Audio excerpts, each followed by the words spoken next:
Hello, everyone, and thank you for joining us for another segment of our learning journey.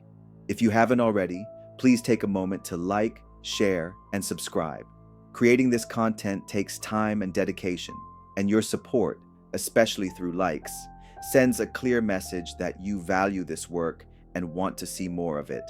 I'm committed to continually improving the quality of what I bring to you. When you hear the name Timbuktu, what comes to mind? A far-off place in the middle of nowhere? A dusty mystery buried deep in the past? For too long, Timbuktu has been seen as some mythical dot on the map, thanks to colonial stories that made Africa seem like a place of shadows and secrets. But that couldn't be further from the truth. Timbuktu was once one of the brightest centers of learning, trade, and culture in the world. Yes, the world. Located in West Africa, it stood as a beacon of brilliance, home to ancient universities, thousands of handwritten manuscripts, scholars, scientists, and thriving markets. It was proof that African civilizations were rich in intellect, sophistication, and power long before colonization rewrote the script. This isn't just about the past, it's about building the future with confidence. Learning about Timbuktu means stepping into your history with open eyes and an open heart. It means knowing that behind every drumbeat, every proverb, every creative spark in the Caribbean, there's a powerful echo of Africa.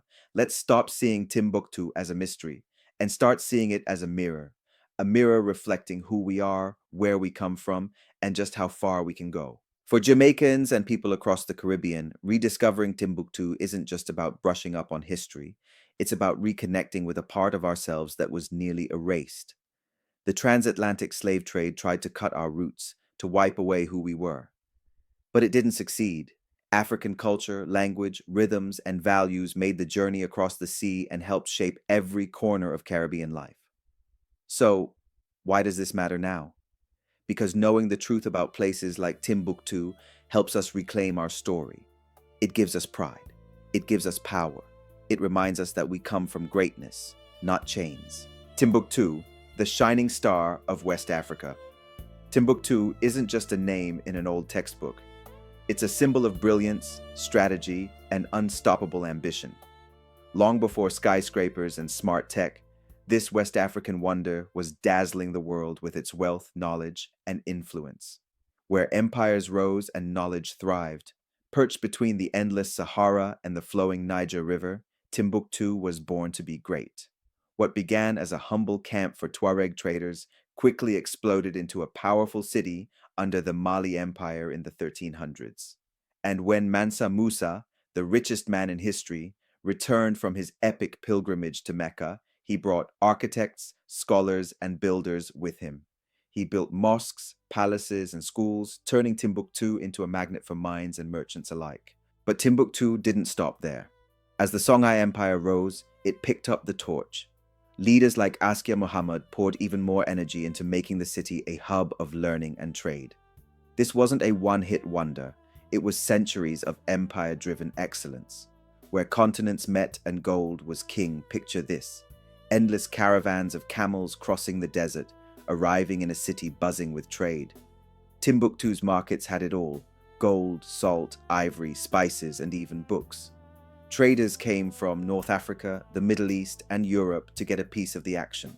Salt was so valuable it could be traded for gold. And books? They were treasures, passed from hand to hand like precious gems. Where learning lit up the world. At its peak, Timbuktu was home to Sankore University and hundreds of schools, places where students dug deep into math, science, law, and philosophy. Imagine a city of 100,000 where 25,000 were students. Scholars like Ahmed Baba filled their homes with thousands of books, teaching eager learners in mosques and private libraries. This wasn't just education, it was a revolution of the mind. And the legacy? It still echoes today, reminding us that Africa was, and still is, a source of genius. The Timbuktu manuscripts, Africa's hidden library of genius.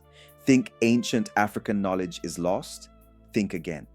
Tucked away in family homes, hidden in desert corners, and preserved against the odds, the Timbuktu manuscripts are one of Africa's most powerful treasures. Imagine 300,000 to 700,000 handwritten works, each a window into the mind of a brilliant civilization.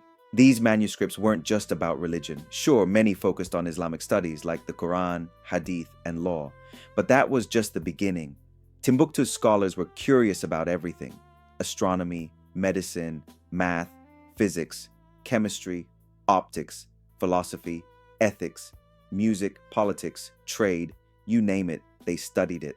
Some even wrote in African languages like Songhai using Arabic script called Ajami, showing just how blended and bold this intellectual world was. Need more proof of their global reach? The manuscripts include translations of Greek greats like Plato and Aristotle, and Islamic thinkers like Avicenna. These weren't isolated minds. They were part of a massive worldwide network of thought.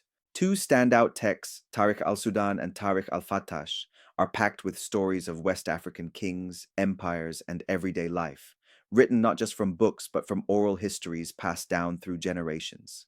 These documents show us that Timbuktu wasn't just a city of scholars, it was a universe of African wisdom.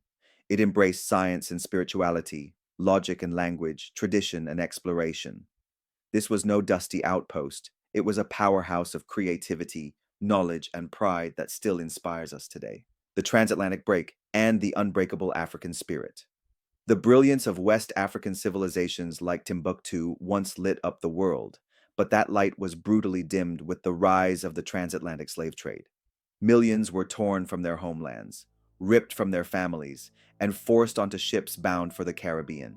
This wasn't just a journey, it was a rupture, a massive cultural earthquake that forever changed the Caribbean and its people. From Africa to the Caribbean, a trail of tears and triumph. Most of the Africans brought to the Caribbean came from powerful and culturally rich regions of West and Central Africa: Ghana, Nigeria, Sierra Leone, Côte d'Ivoire, Congo, Angola, and more. These were lands filled with traditions, languages, kingdoms, and spiritual systems, deeply connected to mighty empires like Mali and Songhai.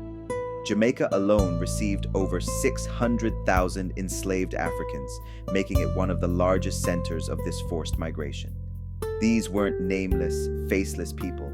They were musicians, farmers, warriors, scholars, and healers. They brought with them not only pain, but powerful legacies and cultural knowledge that would quietly shape the future of the Caribbean. The Middle Passage was designed to erase all that. Stripped of their names, their languages, and even their status as human beings, Africans were forced into a brutal system of slavery where they were treated as property. The Caribbean was ground zero for this dehumanization, its plantations powering the wealth of Europe. But here's the truth: the African spirit refused to die. In the face of cruelty, they sang. In the face of oppression, they remembered. In the darkest conditions, they found ways to resist, to rebuild, and to pass on stories, songs, beliefs, and knowledge. What was meant to be an end became a beginning. The Caribbean is not just a land of survival. It's a living monument to African endurance, creativity, and soul. Echoes of Africa, the spirit that still sings in the Caribbean. Imagine being torn from your homeland, stripped of your name, your language, your beliefs. Now imagine refusing to let that define you. That's exactly what enslaved Africans did in the Caribbean. Despite the brutal system designed to erase them, they held on to their culture, not just for survival, but as a bold act of resistance. And that culture? It didn't vanish. It evolved, danced, cooked, chanted, and whispered its way into the very soul of the Caribbean. Language and storytelling, Africa in our words. Ever wonder why Jamaican patois says unu for you all, or why nyam means eat? Those aren't just slang, they're linguistic fingerprints from West Africa. Caribbean languages like Jamaican patois or Haitian Creole are full of African grammar, rhythm, and expression. They're more than dialects, they're living monuments to survival. And storytelling, that's ancient magic passed down in the form of proverbs, riddles, and unforgettable characters like Anansi the spider, the clever trickster from Akan folklore.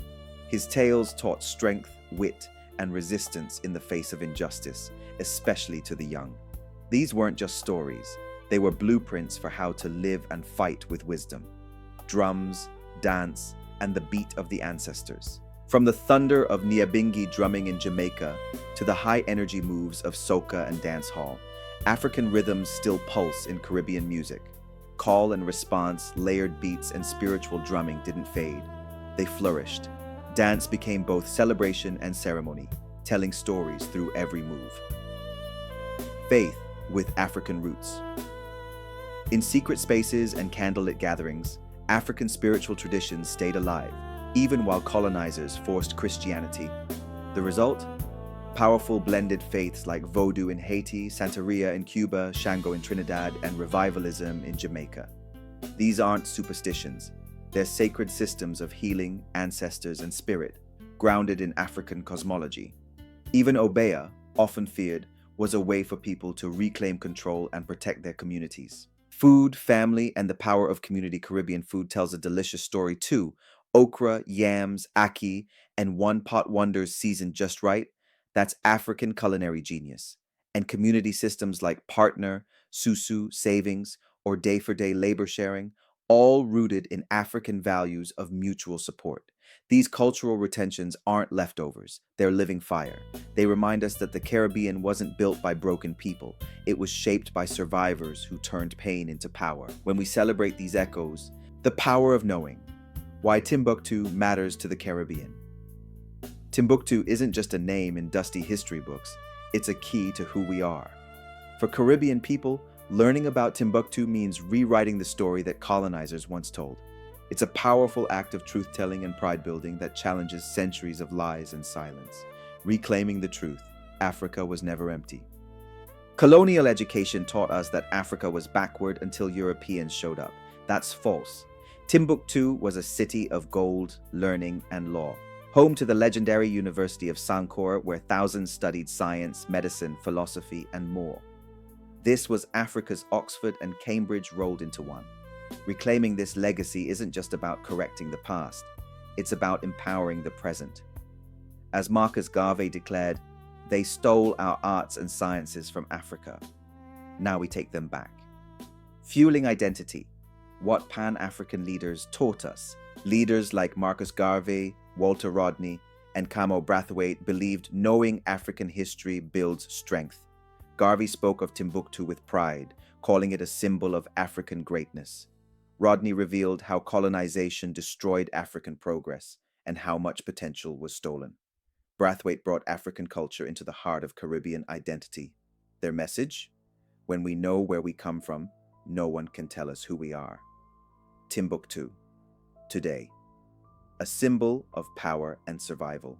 Timbuktu is more than a city. It's a symbol of Africa's unstoppable mind and spirit. Even in modern times, when extremists tried to destroy its priceless manuscripts, brave Malians saved them, proving once again, you can't kill knowledge. That same courage lives in the Caribbean, where enslaved Africans kept their culture alive against impossible odds. Timbuktu reminds us, we are thinkers, creators, survivors, waking up the connection, bringing Timbuktu into our classrooms and communities. If Timbuktu is so important, why isn't it taught in schools across the Caribbean? Many education systems still push a colonial version of history, but there's hope. Universities like UWI are offering courses on ancient Africa. Heritage groups are building bridges between Africa and the Caribbean. And CARICOM is pushing for museums and cultural centers that finally tell our side of the story. Making it real, from books to beats. To really connect, we need to see Timbuktu through digital archives, public exhibits, music, art, and even TikToks. Projects like the Ahmed Baba Institute and Global Timbuktu are digitizing ancient manuscripts and linking them to today's movements. Imagine Caribbean youth rapping about Sankore University or painting murals of Anansi next to mathematicians. That's the future. That's how history lives.